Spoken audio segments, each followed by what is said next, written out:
They filmed my daughter screaming as they cut her hair. People laughed in the group chat. I called the police before I left. Where are you watching from? Drop your location in the comments. I want to know where my community is. I trusted my sister with my daughter. That's what I keep coming back to, the trust part. My sister, let's call her Rachel. She's always been the fun aunt. The one who brings surprise gifts on Tuesdays. The one who does silly voices and lets my daughter stay up 20 minutes past bedtime when she babysits. My daughter is 7, her name is Lily. Lily has this thing about her hair, always has.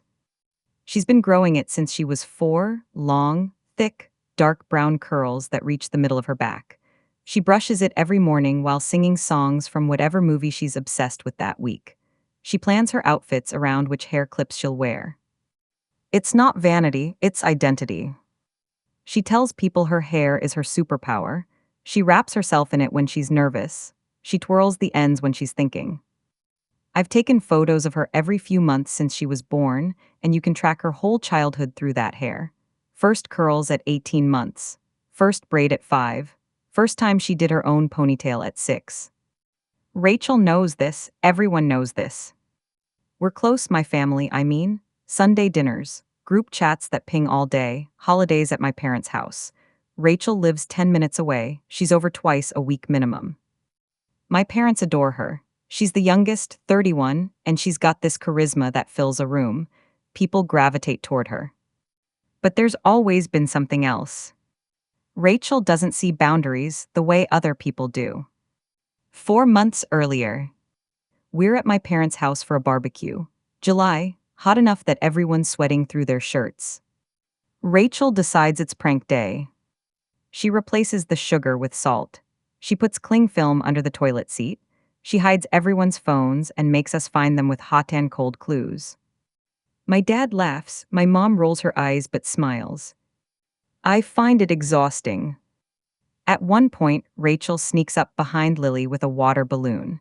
Lily's holding her favorite stuffed rabbit, the one she's had since she was 2. Rachel, don't. Too late. Water balloon explodes, rabbit is soaked, Lily bursts into tears. Rachel's face falls. Oh no, I'm sorry, sweetie, I didn't mean. Lily runs inside. I follow her, Rachel follows me. I'll buy her a new one, Rachel says. It's not about buying a new one. You can't replace things that matter to people. Rachel looks hurt, it was just a joke. Not to her. She apologizes to Lily, Lily accepts. Rachel buys her ice cream, everything smooths over. I tell myself it's fine. Rachel doesn't mean harm, she just doesn't think. But I remember that day now. The way Rachel looked confused that anyone would be upset. The way she said, it was just a joke. 2 weeks before the incident, Lily and Rachel are in the living room. I'm in the kitchen making lunches for the week. I hear Lily's voice, bright and chattery. And then the princess finds the dragon, but the dragon isn't mean. The dragon just wants a friend. Rachel's voice warm, that's a good story, Lil, you should write it down. Will you help me? Of course. I peek around the corner. Lily's sitting on Rachel's lap, both of them bent over a notebook. Rachel's braiding Lily's hair absent-mindedly while Lily draws. My chest fills with warmth. This is why I trust her. This version of Rachel, gentle, present, loving. Lily looks up at Rachel like she hung the moon. Aunt Rachel, will you always be my aunt? Rachel laughs, forever and ever, kiddo. Even when I'm a grown-up. Especially then. Lily hugs her tight. I take a photo, it's still on my phone. I haven't been able to look at it since. Fast forward to 3 weeks ago. Sunday, family dinner at my parents' house. The whole crew is there. Mom, Dad, Rachel, my older brother and his wife, their 2 kids, me and Lily. It's loud, chaotic, normal. Lily's playing with her cousins in the backyard. Rachel's helping my mom with dessert. I'm setting the table. My brother's telling a story about work. My dad's half listening, half watching a game on his phone. Everything is ordinary. Until it isn't. Rachel comes into the dining room, holding something behind her back. She's got this look on her face, mischievous, excited. Hey, she says, everyone come here, you have to see this. We all gather in the backyard doorway. Rachel walks up to Lily. Lily's sitting on the grass, making a dandelion chain with her cousin. Hey Lil, Rachel says, voice bright, want to try something fun? Lily looks up, smiles, what? Rachel pulls out electric clippers. My stomach drops. How about a cool new haircut? Time moves in strange ways during a crisis. It slows down and speeds up at once. I see Lily's face change, confusion, then fear. No, Lily says, small voice, I don't want. Rachel's already moving, she's laughing, other people are laughing. My brother, oh my God, Rachel, you're not actually. The clippers buzz on. Lily screams. Rachel grabs a handful of Lily's hair and runs the clippers straight through. A chunk of brown curls hits the grass. Lily's screaming, full-throated animal terror. I'm moving, but I feel like I'm wading through water. Rachel's still going. She's laughing, nervous laughter now, saying something like, it's okay, it's just hair, it'll grow back. Another chunk falls. I reach them. I shove Rachel back hard. She stumbles, the clippers fall. Lily's sobbing, hands over her head, curling into herself. There's a bald strip running from her forehead to the crown of her head, uneven chunks on either side. I drop to my knees. Lily, baby, I'm here, I've got you. She's hyperventilating. Behind me, voices. My mom, Rachel, what were you thinking? Rachel, it was a joke, I was going to stop, I was just. My dad, you need to apologize right now. Rachel, I'm sorry. Lily, I'm sorry, I didn't mean. My brother's wife is filming, I see her phone out. Delete that, I say. I'm just. Delete it now. She doesn't. Lily's still sobbing. I wrap my arms around her, trying to shield her from everyone staring. My brother, Jesus, Rachel. Rachel's crying now too. I thought it would be funny, I thought we'd all laugh and. I stand up, Lily in my arms. She's 7, but I carry her like she's a toddler. We're leaving. My mom, wait, let's just talk. We're leaving. I walk through the house. Lily's face is buried in my shoulder. I can feel her whole body shaking. I grab our bag, my keys. My dad follows me to the door. Sweetheart, I know you're upset, but. She assaulted my daughter. That's not. She held her down and cut her hair while she screamed no. What do you call that? A silence. I leave. In the car, Lily won't stop crying. I pull over 2 blocks away because I can't drive safely. I hold her, rock her, tell her she's safe. Why did she do that? Lily's voice is broken. I said no, why didn't she stop? I don't know, baby. Everyone was laughing. That's the part that guts me. People were laughing. My phone buzzes, the family group chat. Rachel, I'm so sorry. I didn't think she'd react like that. I feel terrible. My brother's wife has posted a video. I open it. It's Lily screaming, Rachel with the clippers, people laughing in the background. Someone commented, OMG Rachel. Another, Lily's face though. I feel something cold settle in my chest. This isn't just family drama. This is evidence. 1 week before. Saturday morning, just me and Lily. We're in the bathroom, I'm helping her wash her hair. She's singing some song about butterflies. Mama, when I grow up, can my hair be even longer? As long as you want, sweetheart. Like Rapunzel. If that's what you want. She grins at herself in the mirror, runs her fingers through the wet curls. I love my hair. I know you do. It makes me feel pretty. You're beautiful no matter what, but I'm glad your hair makes you happy. She hugs me, getting my shirt wet. These are the moments I remember, the ordinary ones, the ones that feel like safety. That's gone now. When we get home, Lily won't leave the bathroom. She's staring at herself in the mirror, touching the bald stripe, the jagged edges. So I look ugly. You don't, you could never. I look like a monster. She starts sobbing again. I call our pediatrician's after-hours line. The nurse who answers is calm, professional. Has your daughter been physically harmed? Her aunt cut her hair without permission. She's traumatized. Was this done by a family member? And yes. Is your daughter in any immediate danger? No, we left, we're home. I'm going to connect you with our on-call doctor. The doctor asks questions: how much hair was cut, whether Lily's been injured otherwise, whether she's eating, drinking. Bring her in tomorrow morning. We'll do a full check. We'll document everything. If you're considering filing a report, we can provide medical records. I am. Pause. Then we'll make sure you have everything you need. That night, Lily won't sleep in her room. She's in my bed, curled against me, fingers twisted in my shirt. Every time she closes her eyes, she startles awake. What if Aunt Rachel comes here? She won't.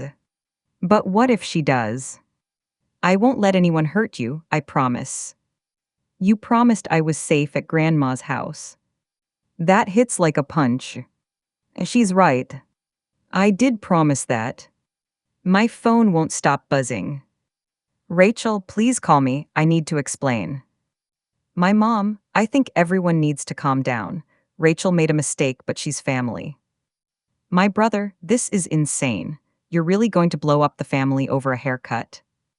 I turn my phone off. Monday morning, pediatrician's office. The nurse who checks us in smiles gently at Lily, doesn't stare at her hair. We're going to take good care of you, okay? Lily nods, won't make eye contact. In the exam room, the doctor is a woman in her 50s. Dr. Patel. She's treated Lily since she was a baby. Hi, Lily, I heard you had a scary experience. Lily nods. Can you tell me what happened? Lily looks at me, I nod. My aunt cut my hair. I said no, but she didn't stop. Dr. Patel writes notes. That must have been very frightening. Everyone laughed. That sounds like it made you feel very alone. Lily starts crying. Dr. Patel hands her a tissue, waits. Then she examines Lily, checks her scalp, looks for any nicks or cuts. There's one small scratch behind her ear. I'm going to take photographs, Dr. Patel says to me. For your records, the timestamp will be on file. She's calm, matter of fact, it helps. After, she sits down with both of us. Physically, Lily's fine. The scratch is minor. But I'm concerned about the emotional impact. I'd like to refer you to a child psychologist who specializes in trauma. Thank you. And if you're planning to file a police report, I can provide a medical summary. I nod. Dr. Patel looks at Lily. You did nothing wrong. What happened to you wasn't okay. Lily looks up, really? Really? We leave with a referral and an appointment scheduled for Wednesday. In the car, Lily asks, are we going to tell the police? I take a breath, yes. Will Aunt Rachel go to jail? I don't know, but I need to make sure you're protected. I don't want to see her again. You won't have to. That afternoon, I go to the police station. Lily's with my friend Sarah, safe. The station is small, quiet, smells like coffee and old paper. I approach the desk. I need to file a report. The officer, Officer Martinez, according to his name tag, looks up. What kind of report? The assault of a minor. He sits up straighter. Tell me what happened. I explain, show him the video from the group chat, show him the photos from the pediatrician. He watches, his expression doesn't change, but I see something shift in his eyes. And this was done by a family member. My sister. Was your daughter injured? Emotionally, yes. Physically, there's a small cut, but she was held and cut against her will while screaming no. Officer Martinez nods. I'm going to take a formal statement. This will be recorded and investigated. We go to a small room. He takes out a form and a recorder.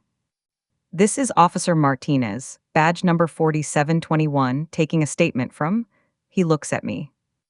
I give my name, Lily's name, Rachel's name. He asks questions, I answer. Did your sister express intent to harm your daughter? She said it was a joke, but she didn't stop when my daughter said no. Were there witnesses? At least 10 people, it was filmed. Do you have the footage? I send it to his email. He watches it, his jaw tightens. I'll need to speak with your daughter at some point. We have child interview specialists. We'll make it as easy as possible. Okay. And I need to inform you, this will be investigated as assault of a minor and possibly battery. Your sister will be contacted. There may be charges filed. My hands are shaking. This is real now. I understand. Do you have concerns for your daughter's immediate safety? Not as long as my sister stays away. We can issue a no-contact order if needed. Please. He makes notes. You're doing the right thing. A lot of people don't report family incidents. She hurt my daughter. I know. The next day, a detective calls. Detective Lynn, she's with the Family Crimes Unit. I've reviewed your statement and the video evidence. I'd like to schedule an interview with your daughter. We'll use a child-friendly setting. You can be present. When? This week if possible, Thursday. Okay. And I'll need a list of witnesses. We'll be conducting interviews. I send her the names. That night, my mom calls. The police contacted Rachel. Do you know what you've done? I filed a report. And she's your sister. She assaulted my daughter. It was a mistake, she feels terrible. And she should. You're destroying this family. My voice is steady, cold. She destroyed my daughter's sense of safety. I'm protecting her. My mom starts crying. I can't believe you're doing this. I can't believe you're defending her. I hang up. Wednesday, first therapy session. The psychologist's office is designed for kids. Soft colors, toys, books everywhere. Dr. Singh is gentle, warm. She has gray hair and laugh lines. Hi, Lily, I'm Dr. Singh. I'm someone who helps kids talk about hard things. Lily looks at me, I nod. We're going to use drawing and games to help you tell your story in your own time. There's no rush. Nothing you say is wrong. For the first 30 minutes, they just play. Dr. Singh has a dollhouse. Lily arranges the furniture. Who lives here? Dr. Singh asks. A girl and her mom. What about the rest of the family? Lily's hands stop. They don't come over anymore. Why not? It's not safe. Dr. Singh makes notes. After, she speaks with me privately. Lily's exhibiting signs of acute stress, hypervigilance, sleep disturbance, intrusive thoughts about the incident. What do we do? Consistent therapy, safety routines at home. I'll teach her coping strategies, and I'd like to work with her school to make sure she has support there too. Thank you. You're doing everything right. She's lucky to have you. I don't feel lucky. I feel like I'm drowning. Thursday, police interview with Lily. The room looks like a living room, soft couch, stuffed animals. Detective Lynn is there, with a child interview specialist named Mrs. Kowalski. I sit beside Lily. She's holding my hand so tight my fingers ache. Mrs. Kowalski smiles. Lily, we're going to talk about what happened. You can stop anytime. You're very brave for being here. Lily nods. Can you tell me about the day your hair was cut? Lily's voice is small. We were at Grandma's house. Who was there? Everyone, my whole family. What were you doing? Playing with dandelions. What happened next? Lily's eyes fill with tears. Aunt Rachel came over. She had scissors, the buzzing kind. What did she do? She said, did I want a new haircut? I said no, but she turned them on anyway.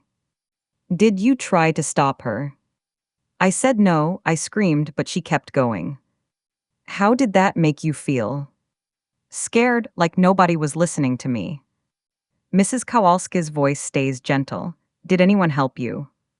My mom, she pushed Aunt Rachel away. What happened to your hair? Lily touches her head. She cut it all off in the middle, it looks ugly now. How do you feel about that? I hate it, I hate looking at myself. There's more, questions about whether Rachel had done things like this before, whether Lily feels safe at home, whether she wants to see Rachel again. No. After Detective Lynn tells me, we have enough to move forward. The DA will review the case. Given the evidence, video, witness statements, your daughter's testimony, there's a strong likelihood of charges. What kind of charges?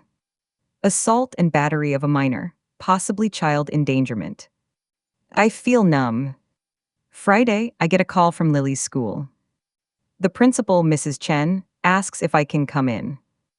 When I arrive, she's in her office with Lily's teacher, Ms. Rodriguez. We wanted to check in, Mrs. Chen says. Lily's teacher noticed she's been withdrawn. She wore a hat all week and refused to take it off. We had a family incident. She's in therapy. I explain briefly. Both women's faces shift. We want to support her, Ms. Rodriguez says. We have a school counselor. We can arrange sessions, and if there are any triggers we should be aware of. Loud noises, anyone touching her unexpectedly, comments about her appearance. Mrs. Chen makes notes. I'll inform all staff. We'll create a safety plan. And if you need to write a letter to other parents explaining the situation, in case there are questions, we can help with that. Thank you. Ms. Rodriguez leans forward. Lily's a remarkable kid. We'll make sure she knows she's supported here. I almost cry. That weekend, the video goes viral. Someone from the family, I don't know who, posted it to social media with a caption like, "Family prank gone wrong." It gets shared and shared and shared. The comments are brutal. Who does that to a child? That's not a prank, that's assault. The aunt should be arrested. Everyone laughing in the background is complicit. Rachel's account gets flooded. Then her workplace gets tagged. She's a marketing coordinator at a mid-size firm. By Monday, she's been placed on administrative leave. By Wednesday, she's been fired. Her statement on social media, I made a terrible mistake and I'm deeply sorry. I never intended to harm my niece. I'm seeking counseling and taking time to reflect on my actions. The comments underneath, too late, you traumatized a child, you deserve everything you're getting. My brother calls me, are you happy now? Rachel lost her job. I didn't post that video. But you filed the police report, you made this public. She made it public when she filmed a child being assaulted and laughed about it. You're so self-righteous. I hang up. 2 weeks later, the DA files charges. Rachel is charged with assault and battery of a minor. She pleads not guilty. There's a preliminary hearing. I attend. Lily doesn't have to. Rachel looks small in the courtroom. Her lawyer argues it was a family misunderstanding. The prosecutor presents the video, the medical records, Lily's statement. The judge looks at Rachel. You held down a 7-year-old child and forcibly cut her hair while she screamed and begged you to stop. I didn't think. That's clear. The case moves forward. Rachel's lawyer proposes a plea deal. Guilty to a lesser charge, probation, mandatory counseling, restitution. The DA asks me what I want. I want my daughter to feel safe. I want accountability. Rachel takes the deal. She's sentenced to 2 years probation, 300 hours of community service, mandatory anger management and counseling, a restraining order keeping her away from Lily. No jail time. Part of me wanted more. But mostly, I'm just tired. 3 months later. Lily's hair is starting to grow back. She's been wearing cute headbands and scarves. She's less self-conscious now. Therapy is helping. Dr. Singh taught her a coping technique.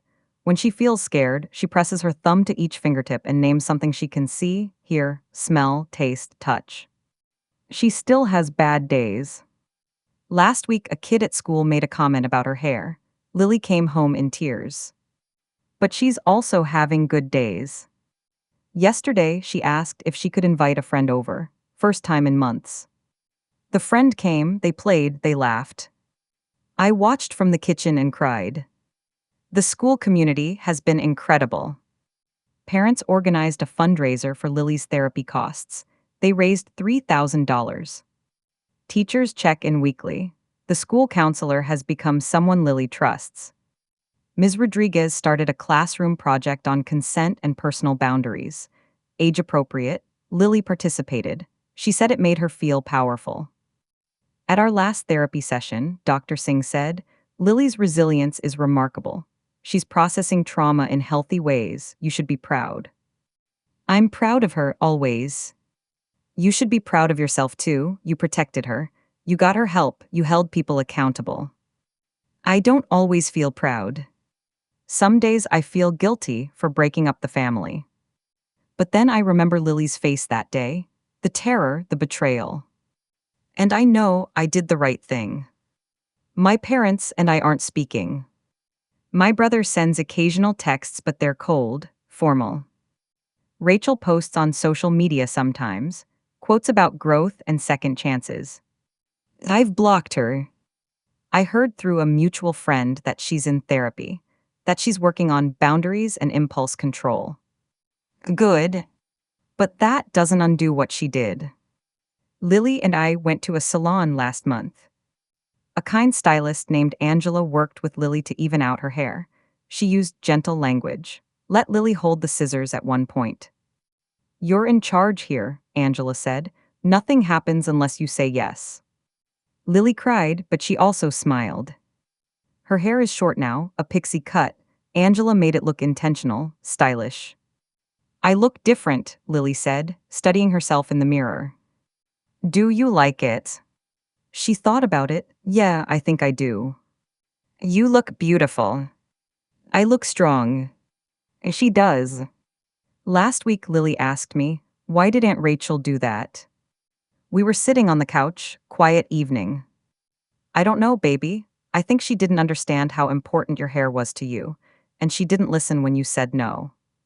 Will she ever say sorry? She did say sorry, but I don't know if she really understands what she did wrong. Do you think she still loves me? That question breaks my heart. I think she does, but love doesn't mean someone will never hurt you. And when someone hurts you, even if they love you, you don't have to forgive them. You don't have to let them close again.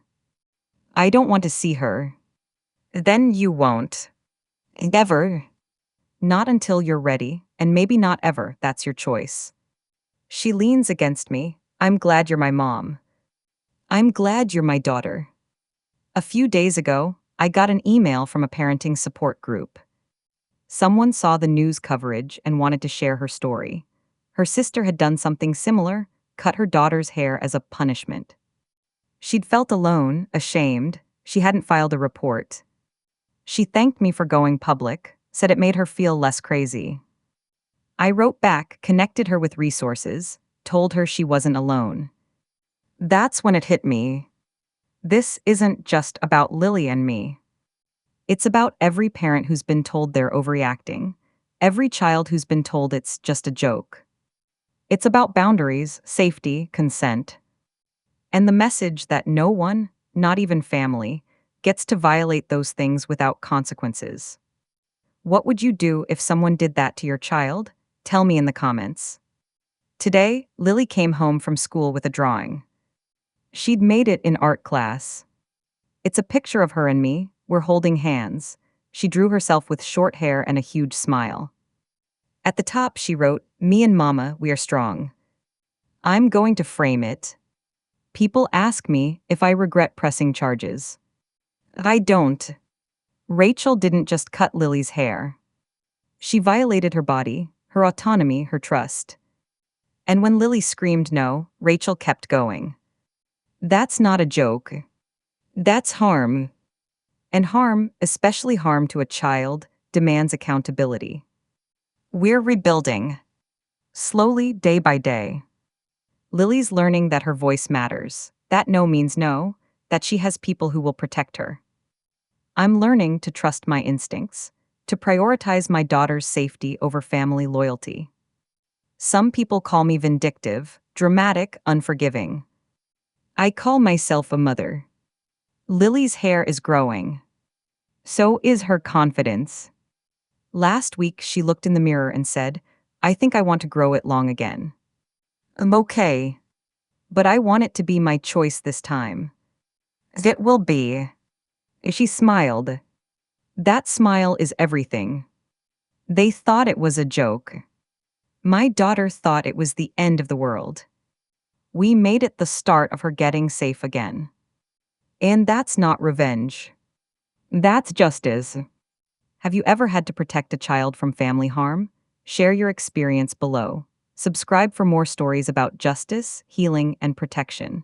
And remember, your child's safety always comes first.